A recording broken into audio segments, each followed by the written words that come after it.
বাংলাদেশের যে যে দল করুক তার ভালো দিকটাই এবং অন্তরের নিহিত ভাবটাই আমার বুঝে উপলব্ধি করে আমাকে চলতে হবে। কারণ একটা রাজনীতিবিদ যেমন সমাজ বিশ্লেষক, মানুষের অন্তর্বিশ্লেষক এবং তাকে অনেক কথা বাস্তব অভিজ্ঞতার আলোকে বিচার বিশ্লেষণ করে অনেক বলতে হয়, যেগুলো লেগেও যায়, হয়তো সঠিক বলেও লেগে যায়, সেই কথা আমি বলছি। এখন এইখানে শান্ত যদি আজকে প্রেশার গ্রুপ হতো, যে প্রেশার গ্রুপ আমি খারাপ কাজ হতে দেবো না, পরিহার করতে বলবো, ভালো কাজ করতে হবে, ভালো কাজ করার জন্য এইগুলো করতে হবে, সেটা এখন প্রেশার গ্রুপ না, রাজনৈতিক সংগঠন ক্ষমতায় আসবে, স্বপ্ন দেখছে, 300 জায়গায় 400 সিট পাবে, বিপুল ভোটে নির্বাচিত হবে।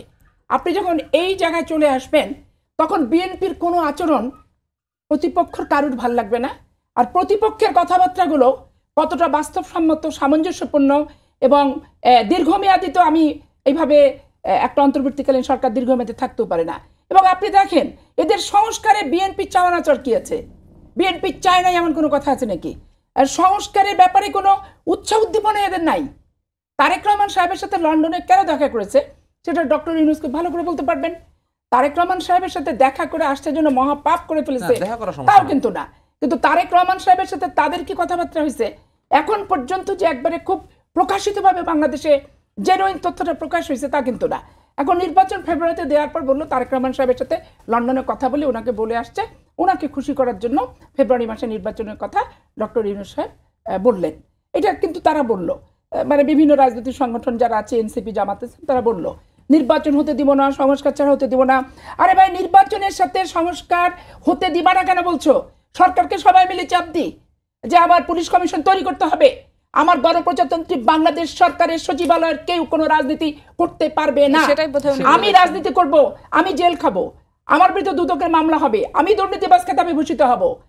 আর সচিবালয়ের সচিবরা তারা এত বিত্ত বৈভবের ভিতর থেকে সমস্ত কিছু মাখন টাখন খেয়ে কি সুন্দর হচ্ছে, তারা একবারে নিরপরাধ, একবারে নিষ্কলুষ, পবিত্র, একবারে আতর তসবি মাখা একটা প্রতিষ্ঠান হয়ে যাচ্ছে। অথচ এই প্রতিষ্ঠানটা তাবেদারি করে বেনিফিট নেওয়ারই প্রতিষ্ঠান এবং দীর্ঘ 52 বছর থেকে 71 মুক্তিযুদ্ধের থেকে শুরু করে বর্তমান পর্যন্ত এদের চারিত্রিক খুব একটা পরিবর্তন হয়েছে বলে আমি মনে করি না। এবং এখন তো আমার মনে হচ্ছে আমেরিকান সিস্টেমে আসা দরকার, যেই দল যখন ক্ষমতা আসবে তার আমলা নিয়ে তারা থাকবে এবং যেই দল যখন বিদায় হবে আমলা নিয়ে যাবে, নতুন দল তাদের আমলা নিয়ে জবাবদিহিতা এবং তাদের বিচারের ব্যবস্থা এগুলো আমলাদেরও থাকবে, রাজনৈতিক সংগঠনেরও থাকবে। রাজনৈতিক সংগঠন আমলাকে তখন নিয়ন্ত্রণ করবে যে এমন কোনো কাজ করো না যাতে আমাদেরকে জবাবদিহিতার এবং ইতিহাসের কাঠগড়ায় দাঁড়িয়ে খুব তীব্র তীক্ষ্ণ নিন্দনীয় একটা অভিজ্ঞতার সম্মুখীন হতে হয়।